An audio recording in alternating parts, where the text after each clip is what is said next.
One Question is brought to you by Turnkey Search, a top industry search firm since 1996.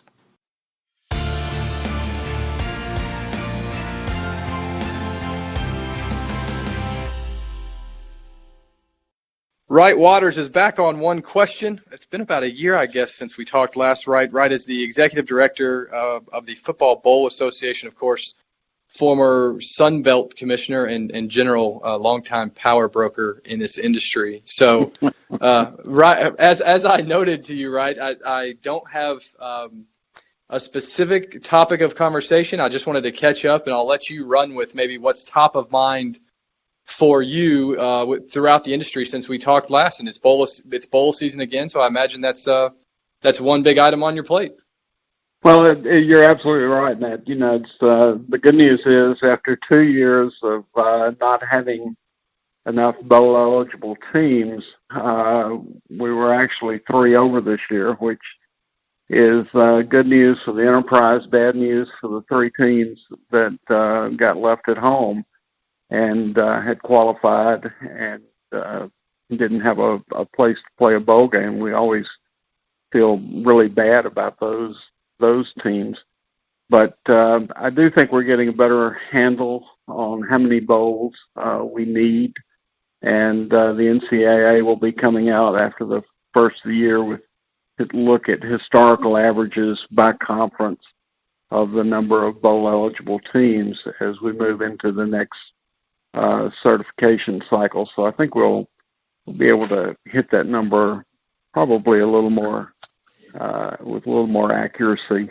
But it's all good. I mean, the last year these teams, the bowl games, returned $622 million to 10 conferences. The net after the conferences and the institutions paid all the bills was $517 million. That ranged from $13.2 million to Conference USA to $106.7 million at the Pac-12. Each conference has their own formula for distribution of that money. So that's why those numbers vary so much. So, it's all good. And I'm glad you brought up those data points as they were in the USA Today article that came out yesterday about ESPN Events and their influence in the bowl process. What maybe matriculations might we see down the road in terms of their role in future years and their acquisition of additional bowl games, or do you feel like we've hit the right balance now? It's interesting, Matt. I think the amazing thing to me is sometimes we're not consistent with our philosophies, and we talk about we want to be proactive in making opportunities available for student athletes, and then we turn around and we say, well, this bowl is being supported by the conference. Well, yeah, that's right. But along the way, there's an opportunity for student athletes to get that bowl experience. How they get there is not nearly as important in my mind as the fact that they get there. You take UAB, for instance, is playing in the Bahamas Bowl in a couple of days. And you know what? For a team, what a great experience. 4 days at the Atlantis Hotel in Nassau. For some of those kids, that'll be, their first trip out of the country. So, it's what's the role of those games? For the group of schools that are going to that, it's the most important bowl game in the world. And, it really irks me that sometimes we have a very elite media that's responsibility, as by their editors, is cover the playoffs. And they see the playoffs as the most important thing in the world. And so they label these other games as meaningless. You know what? For the kids playing in them, they're not meaningless at all. They're great experiences and an opportunity to do something that otherwise they wouldn't get to do. And I think one of the other great things about the bowl system is at the end of the day, half our teams finish the season with a win. I remember a couple of years ago when we were in the BCS and we were being pressured to, let's have a playoff like basketball, and let's go to 36 teams, and I remember saying, in basketball, only one team finishes the season on a winning note.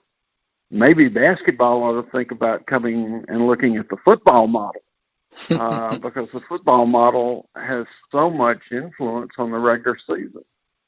And we're, the last week of the season, we still got teams trying to get bowl eligible. We still got teams jockeying for position.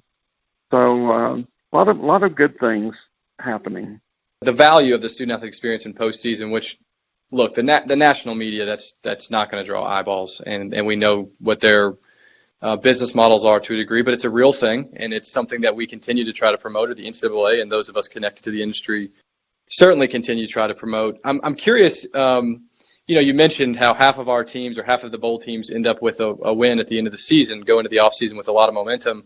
Do you have any sort of position on the narrative of a potential Group of 5 national championship?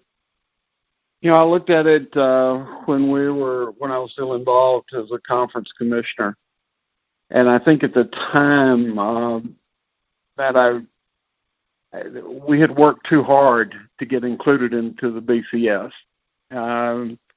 There's about 3 years there where we were meeting with lawyers and meeting with public relations agents and trying to get this whole, BCS model expanded to include all of the FBS, teams. And that's been good in the big picture. I mean, look what it's done for the Sun Belt Conference, which at that time was a brand new FBS league. With that said, I'm not sure that you couldn't do some interesting and fun things within the bowl system that maybe not said this is the best, but you could certainly get more competitive games among those Group of 5 conferences and match up champion versus champion in certain games and 2s versus 2s and things like that. The idea of a Group of 5 championship, I think you have to spend an awful lot of time going back and looking at the history of the NFL and the old AFL. And are you really prepared to burn those bridges and play AFL, NFL, and where it eventually got? And remember, there was an awful lot of TV money involved in those decisions. TV was an entirely different thing back in the mid-'60s than it is today. But I think it's hard. I think it'd be hard. I think you can do it within the current bowl system and still create some really interesting, fun matchups. One of the topics, if memory serves me correctly, that we touched upon this time last year was a couple of pretty high-profile student athletes who were on bowl-eligible teams and chose to sit out. We've seen maybe Derwin James at Florida State is one that hits me in the face, but immediately I can't identify too many more that I've already read about. Where do you think that conversation is going? Has your position changed on it at all? I think we've always had some kids that haven't participated. Some of them because they went ahead, got an agent, went into training. Some of them because somebody suggested to them they shouldn't play. Some of them legitimately were injured and needed time to heal. I think you've got to step back from it and look at them all as individual situations and ultimately what's best for the student athlete. I think our responsibility in the bowl industry is to create an experience that's so good that, okay, I'm nicked up a little bit, but golly, the opportunity to play one more game with my teammates, the opportunity to go to Hawaii or San Diego or any number of these other garden spots that we have bowls in. I think we've got to create such an environment that people want to play in our games. And, and then the other thing is the reality is, a couple of those guys last year still got drafted in the first round. There was also a kid who played and improved his draft status until from third round to first round. So it's really an individual situation, and have the scouts got enough information on you, or can you improve your situation? So I want to close with maybe a bit of a controversial question, but it's one that I've been meaning to ask you now for some time. And given the scope of the bowl structure as we see it now, but also, as you mentioned, the economic impact of over $1 billion in a 21-day stretch, did the saga around the Fiesta Bowl that occurred a couple of years ago, in your mind, did that reset the expectation of leadership for bowl executive directors around the nation? What was maybe the direct or indirect impact of kind of the developments out there in Phoenix? Well, it's an interesting question, and I may be uniquely qualified to shed some light on it, as I was one of the 6 people on the BCS committee that was charged with investigating it, and have some insight into what happened there. I think what we found out was that it was an isolated situation, that it was good people with probably good intentions that just got mismanaged. There was concern about how is the Fiesta Bowl going to stay in business if the Cardinals were taking all of the revenue out of the new stadium in Glendale, and what could they do about it? And that led to a whole different set of problems.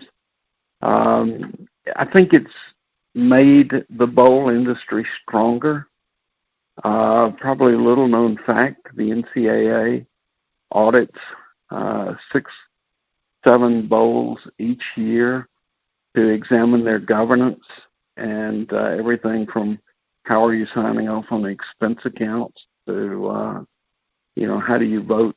How do you set the salary of the executive director and the requirements of nonprofits?